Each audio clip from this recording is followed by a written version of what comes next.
Сәлем достар, менің каналыма қош келдіңіздер. Бүгін мен сіздерге хан палау, шах палау дегендей сол палауды жасап көрсететін болам.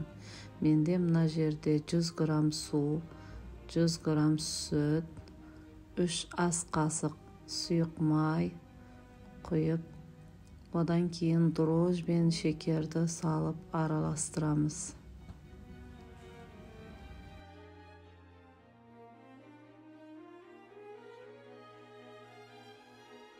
Şeker мен дрожж ерігенше араластырамыз.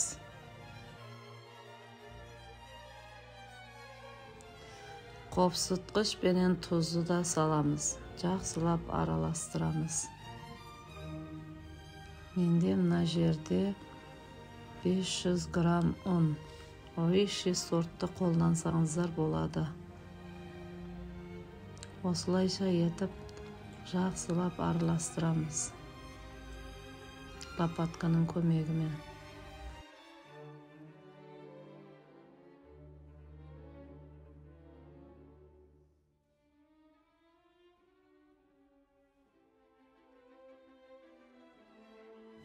Міне осылай етіп иілеп июін қандырамыз. Енді осыны табаққа салып, бетіне пленка жауып 30 минутқа тұндырып қоямыз.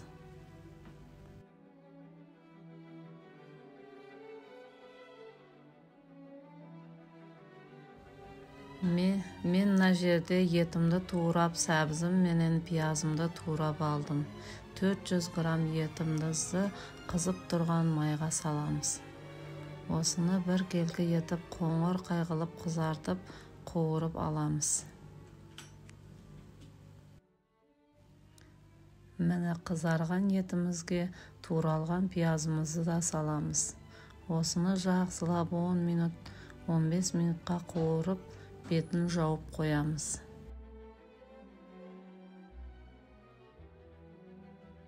Қуырылған пияздың үстіне сәбізімізді да саламыз. Осыны да жақсылап араластырып 10-15 минутқа қуырып аламыз.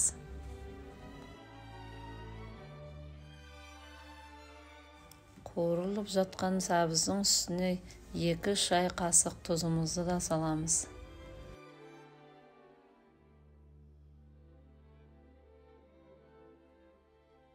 Осылайша етіп қуырылып болғаннан соң бір кесе суымызды құямыз. Етіміз батқанша суымызды құйып, піскенше қайнатып қоямыз. Мына чеснокты қазір бір қайнатып шығарып аламыз.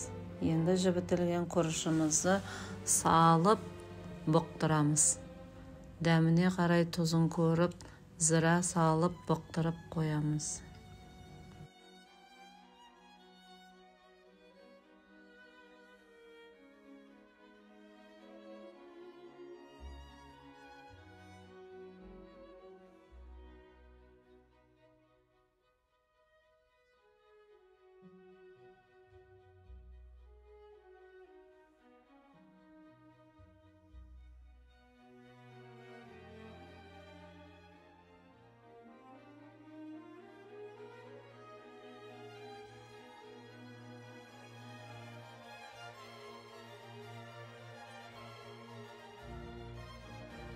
Осылайша етіп суын тартқаннан соң тегістеп 5 жерінен тесіп, ауасы шығып өзінің буымен өзі бұғып тұрады.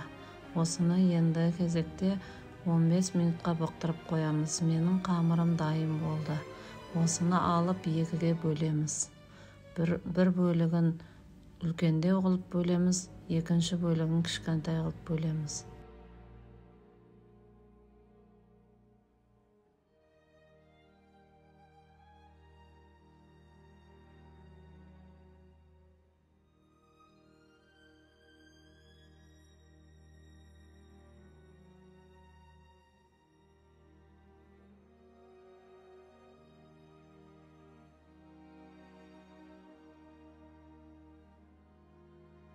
Екіге бөлген қамырымыздың үлкенін бірінші жайып аламыз.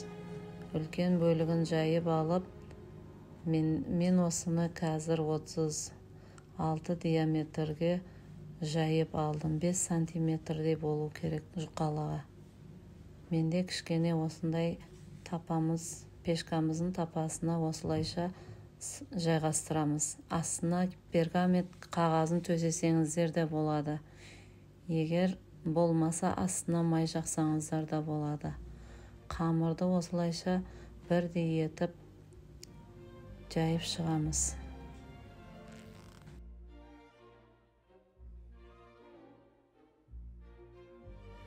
Міне осылайша етіп тегістеп барлығын дайындап қоямыз. Ендігі кезекте кішкентай бетіндегі зуаламызды жайып шығамыз. Бұл астыңғы қабатына қарағанда бұл кішкентай болады беткі қабаты.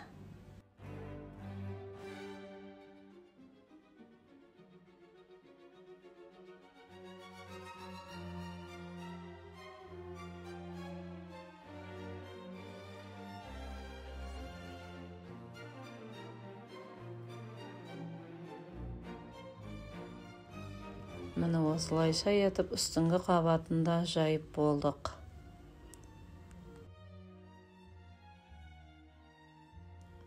Жаңағы жайып қойған тапамыздың бетіне бұқтырылған күрішімізді саламыз.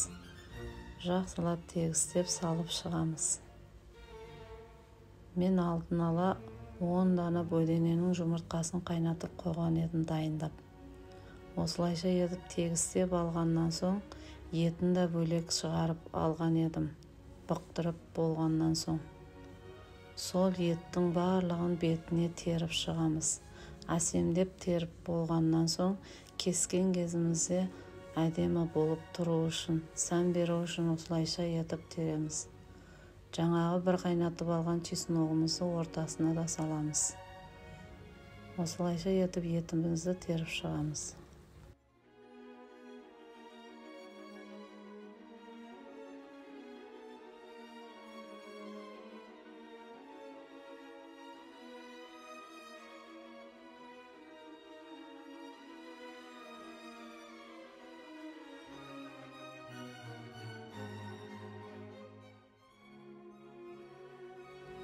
Ендігі кезекте бөдененің жұмыртқасын осылайша етіп бір шетінен теріп шығамыз.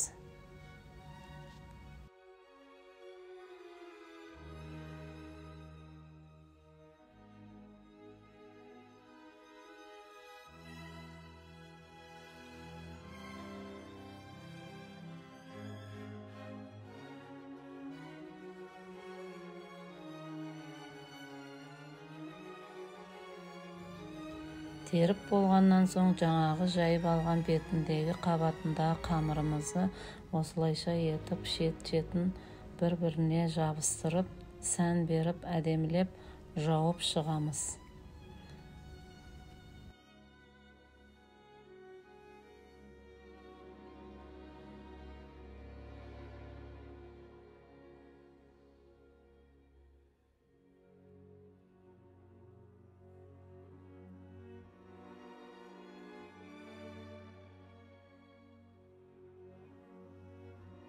Осылайша етіп бір-біріне жабыстырып жасасаңыздар болады. Сіздер өздеріңіздің қалауларыңыз бойынша өріп, бір-біріне жабыстырып шықсаңыздар да болады.